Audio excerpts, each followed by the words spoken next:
శ్రీమాత్రే నమః. శ్రీ గురుభ్యో నమః. మే 15 నుండి 31 వరకు ద్వాదశ రాశుల వారికి కూడా గోచార రీత్యా విద్యార్థులకు, గృహిణులకు, వ్యాపారస్తులకు, రైతులకు, రాజకీయ నాయకులకు, వృద్ధాప్యంలో ఉన్న వారికి విడివిడిగా ఎలా ఉండబోతుంది, ఏ గ్రహ సంచారం వల్ల వీరికి ఇబ్బంది కలుగుతుంది అనేటువంటి విషయాల్ని ఇప్పుడు మనం తెలుసుకుందాం. మిథున రాశి వారికి సంబంధించి మే 15 నుండి 31 వరకు ఎలా ఉండబోతుంది అనేటువంటి విషయాన్ని ఇప్పుడు తెలుసుకుందాం. మిథున రాశి వారికి సంబంధించి విద్యార్థులు చదువుపై ఆసక్తి పెరిగే అవకాశం అధికంగా ఉంటుంది. అనుకూల పరిస్థితులు, అలాగే జ్ఞాపక శక్తి కూడా బాగుంటుంది. రాహు భాగ్యస్థానంలో ఉండటం వల్ల అప్పుడప్పుడు ఏకాగ్రత లోపించడం జరుగుతుంది. అనవసరపు విషయాల వల్ల సమయం వృధా అయ్యే అవకాశం ఉంది. ఉదయం సరస్వతీదేవి యొక్క ద్వాదశనామ స్తోత్రము లేదా మేధా దక్షిణామూర్తి స్తోత్రం పఠించడం వల్ల శుభప్రదం. ఉద్యోగస్తులకు దశమ స్థానంలో శని సంచారం వల్ల పని ఒత్తిడి ఎక్కువగా ఉండే అవకాశం ఉంది. అలాగే కష్టపడితేనే ఫలితం దక్కుతుంది అనేటువంటి చందంలో వీరి యొక్క శ్రమకు తగ్గ ప్రతిఫలం దక్కుతుంది. పై అధికారులతో మాట్లాడేటప్పుడు సహనం వహించడం మంచిది. శనివారం రోజున హనుమాన్ చాలీసా లేదా ఆంజనేయ స్వామికి ఆకుపూజ, అష్టోత్తరం చేయించడం వల్ల ఆటంకాలు తొలగుతాయి. అలాగే వివాహిక జీవితం అంటే వివాహమైనటువంటి భార్యాభర్తలకు సంబంధించిన విషయానికి వస్తే గురువు లగ్నంపై దృష్టి సారించడం వలన సప్తమ స్థానంపై ఇతర గ్రహాల యొక్క ప్రభావం అనేటువంటిది ఉంది. అలాగే వీరు చిన్న చిన్న వాటి నుండి సమర్థవంతంగా బయటకు వస్తారు. ఇబ్బందుల నుండి పట్టింపులకు పోకుండా ఒకరి అభిప్రాయాలను ఒకరు గౌరవించుకోవడం మంచిది. వీరు శుక్రవారం రోజున లక్ష్మీ అష్టోత్తరం చదువుకోవడం లేదా ఇష్టదైవానికి నేతి దీపారాధన చేయడం వల్ల సఖ్యత ఏర్పడుతుంది. వివాహం కోసం ఎదురు చూసేటువంటి వారికి సంబంధించి ప్రయత్నాలు కొలికి వస్తాయి. గురుబలం తోడవుతుంది. అలాగే సంబంధాలన్నీ కూడా నిశ్చయమయ్యే అవకాశం ఉంది. అయితే దూరపు బంధువుల ద్వారా మంచి సంబంధం వచ్చే సూచన ఉంది. వారిని నిరాకరించడం మాత్రం అంత మంచిది కాదు. ప్రతి మంగళవారం కూడా ఇప్పటి నుండి వివాహం కుదిరేంత వరకు సుబ్రహ్మణ్యేశ్వర స్వామిని దర్శించడం, అభిషేకం చేయించడం, లలితా సహస్రనామ పారాయణం చేయడం చాలా మంచిది. రైతులకు వ్యవసాయానికి సంబంధించి విషయానికి వస్తే లాభసాటిగా ఉంటుంది.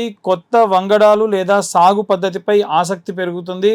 అయితే ఈ యొక్క వ్యయస్థానమునందు గ్రహ సంచారంలో ఉన్నటువంటి ఈ యొక్క గ్రహ సంచారాల వల్ల యంత్రాల మరమ్మత్తు లేదా ఇతర ఖర్చులు పెరిగే అవకాశం ఉంది. భూమిపుత్రుడైనటువంటి కుజుడు అనుగ్రహం కోసం సుబ్రహ్మణ్యేశ్వర స్వామి అష్టకం పఠించడం శ్రేయస్కరం. గృహిణులు ఇంటి పనుల వల్ల అలసట చెందుతారు. బంధువుల యొక్క రాకతో ఇల్లు సందడిగా ఉంటుంది. ఆరోగ్యం విషయంలో ముఖ్యంగా నడుము లేదా కాళ్ళ నొప్పుల విషయంలో అశ్రద్ధ వహించవద్దు.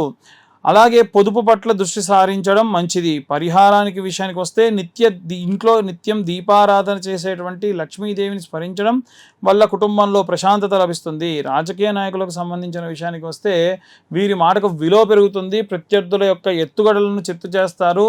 రాహు ప్రభావం వల్ల కొందరు వ్యక్తులు మిమ్మల్ని తప్పుగా పట్టించేటువంటి ప్రమాదం ఉంది. కాబట్టి నిర్ణయాల విషయంలో జాగ్రత్త వహించడం మంచిది. ప్రతిరోజు కూడా ఆదిత్య హృదయం పఠించడం వల్ల విశేషమైనటువంటి అధికరణ సిద్ధి, విజయము సాధించే అవకాశం ఉంది. Cinema, mass media, social media, అలాగే ప్రింట్ మీడియాకు సంబంధించిన ఏదున్నా కానీ సృజనాత్మకతకు తగిన వేదికగా లభిస్తుంది. శుక్రుడు అనుకూలత వల్ల కొత్త అవకాశాలు తలుపు తడతాయి. ఆర్థిక పరిస్థితులు పెరుగుతుంది. కీర్తి ప్రతిష్టలు పెరుగుతాయి. శుక్రవారం రోజున మహాలక్ష్మీదేవికి కుంకుమార్చన చేయించడం కానీ అన్నపూర్ణాదేవి స్తోత్రం పఠించడం వలన చాలా మంచిది. వృద్ధులు ఆధ్యాత్మిక చింతన పెరుగుతుంది. ఏజ్ ఎక్కున్నటువంటి వాళ్ళు సంతానం అభివృద్ధి చూసి సంతోషంగా పాత అనారోగ్య సమస్యల నుండి కొంత ఉపశమనం అవుతారు. ప్రశాంతమైనటువంటి జీవితానికి ప్రాధాన్యత ఇస్తారు.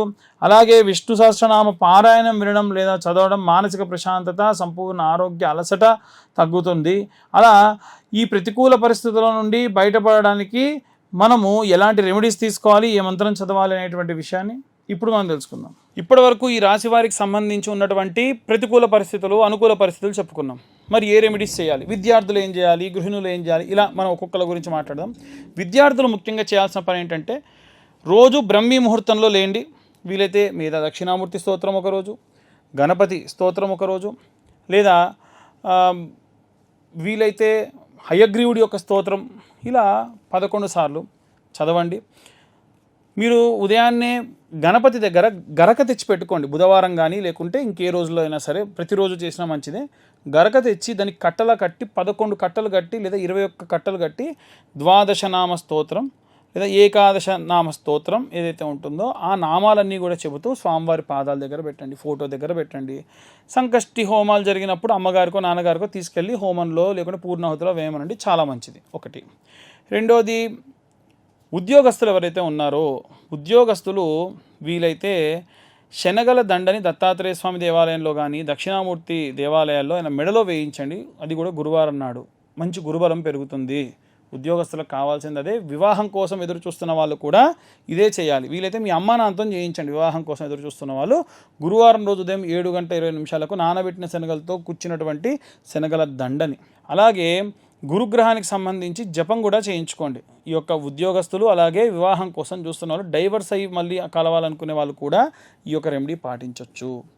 అలాగే ఎవరైతే గృహిణులు ఉంటారో వారు నిత్యము కూడా శ్రీమాత్రే నమః అన్న పారాయణం చేయడము, గడపకు పసుపు పెట్టడం, రోజు స్నానం చేయకుండా ముందు స్లేపం చేయకండి. మీరు స్నానం చేసిన తర్వాతకే ఊడవడం కూడా చేయాలి. స్నానం చేయకుండా చీపురు పడితే కూడా జ్యేష్ఠాదేవికి నచ్చదు. ఏదో రకమైన నష్టము, లాస్ అనేది జరుగుతుంది. సింపుల్ పని కదా. లేవగానే కాలకృత్యాలు తీర్చుకొని స్నానం చేసిన తర్వాతకే ఇల్లు ఊడవండి, లేకుంటే అస్సలు మంచిది కాదు. మళ్ళీ చాలాసార్లు చెప్పాను, ఇప్పుడు చెప్తున్నాం. గడప పూజించుకోండి, గడపకు పసుపు పెట్టుకోండి, దేవుడి దగ్గర దీపారాధన చేయండి. భార్యాభర్తల మధ్యలో గొడవ ఉంటే భర్తతోని ఎంత గొడవ ఉన్నా సరే తీసుకొచ్చి సాయంత్రం సమయంలో దీపారాధన చేయండి. ఆవు నెయ్యితో కానీ, విప్ప నూనెతో కానీ, సంపెంగ నూనెతో కానీ ఎర్రటి ఒత్తులుగా చేసి కుంకుమతో చేసినటువంటి ఎర్రటి ఒత్తులతో దీపారాధన చేస్తే మంచిది. అలాగే వ్యాపారస్తులు బుధవారం రోజు ఆవుకు గడ్డి, పచ్చి గడ్డి కనుక నైవేద్యంగా సమర్పించడం, అరటిపళ్ళు పెట్టడం, దాని ఆరోగ్యానికి సంబంధించిన వ్యాక్సిన్ వేయించడం కూడా చేస్తే ఉన్నత వ్యాపారాభివృద్ధి కలుగుతుంది. ఇవే కాకుండా ఇక ఎవరైనా సరే వివాహం కోసం చూస్తున్నటువంటి వాళ్ళు ఉంటే గనక కన్యాపాష్పతం, వరపాష్పతం లాంటి హోమాలు చేయడం జరుగుతుంది. కింద నా నెంబర్ ఉంటుంది, కావాలంటే నెంబర్ కాంటాక్ట్ చేయొచ్చు. ప్రతి నెల 2వ అలాగే ఆఖరి మంగళవారంలో ఈ యొక్క కన్యావర పాష్పత హోమాలు చేస్తున్నాం. వివాహం కాని వారి కోసం ఈ యొక్క రుక్మిణి కళ్యాణం కానివ్వండి, కన్యావర పాశుపతాలు కానివ్వండి చేయించుకుంటే చాలా మంచిది. అవన్నీ కూడా మా ఆధ్వర్యంలో జరుగుతుంటాయి. ఇవే కాకుండా అవుట్ ఆఫ్ కంట్రీ వెళ్ళాలనుకునే వాళ్ళు కానీ, పొలిటీషియన్స్ కానీ ఆదిత్య హృదయం లేదా అరుణ పారాయణం చేయించడం చాలా మంచిది. రాజశ్యామల అమ్మవారికి సంబంధించినటువంటి యాగం చేయడం కూడా మంచిది. ఈ రాజశ్యామల అమ్మవారి యొక్క హోమానికి సంబంధించి పీతవర్ణం, గ్రీన్ కలర్ పంచగట్టుకొని ఈ హోమాన్ని చేయించాలి. ఇవి కూడా ప్రతీ నెల, అంటే ఒక్క రాజకీయ నాయకులకే కాకుండా ఫారిన్ కంట్రీకి వెళ్ళాలనుకున్న వాళ్ళకి, అధికరణ సిద్ధి రావాలనుకున్న వాళ్ళకి, ప్రమోషన్స్ రావాలనుకున్న వాళ్ళు కూడా ఈ హోమాలలో పాల్గొనవచ్చు. ఇవి కూడా ప్రతీ నెల కూడా ఇవి కండక్ట్ చేసేటువంటి ఆలోచనలో ఉన్నాము. ఇలా మనకు ఉన్నటువంటి ఎన్నో రకాలైనటువంటి దోషభూయిష్టమైన పనులన్నీ కూడా మనం ఈ రెమెడీస్ ద్వారా తొలగించుకోవచ్చు. రైతులకు సంబంధించి, పొలాలకు సంబంధించి ఇబ్బంది పడుతున్న వాళ్ళు చాలామంది ఉన్నారు. సుబ్రహ్మణ్యేశ్వర స్వామికి కానీ, ఆంజనేయ స్వామికి కానీ అభిషేకం చేయించండి. ఆంజనేయ స్వామికి అభిషేకం చేసిన జలాన్ని కొంత తీసుకొని బాటిల్లో పెట్టుకోండి. సుబ్రహ్మణ్యేశ్వర స్వామి అంటే జంటనాగులు, రావి చెట్టు, వేప చెట్టు కింద జంటనాగులు ప్రతిష్ఠించుంటారు కదా, అక్కడ మీరు అభిషేకం చేసి ఆ పాలు నీళ్లు పడ్డ మట్టి ఉంటుంది కదా, ఆ మట్టి తీసుకొని ఆంజనేయ స్వామికి అభిషేకం చేసిన నీళ్లు ఈ మట్టి మీ పొలంలో చల్లుకోండి.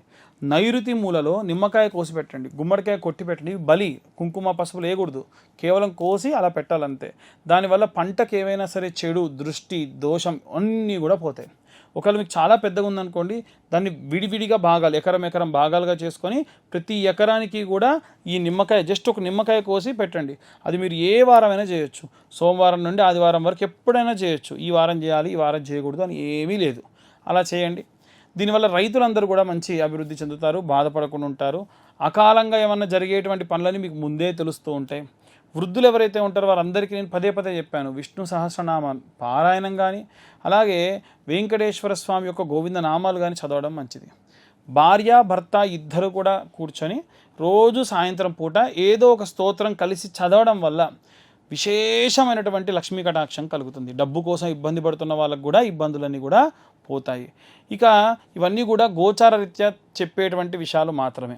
ఇన్ డీటెయిల్గా జాతకం కావాలనుకున్న వాళ్ళు మీ పేరు, మీ date of birth, time, place కింద ఉన్న నెంబర్కి వాట్సాప్ చేస్తే డీటెయిల్డ్గా 60-70 పేజీల్లో జాతకం మీకు చాలా విపులంగా ఇవ్వడం, తర్వాత డీటెయిల్గా దాని గురించి మాట్లాడడం కూడా జరుగుతుంది. సర్వే జనా సుఖినో భవంతు. స్వస్తి.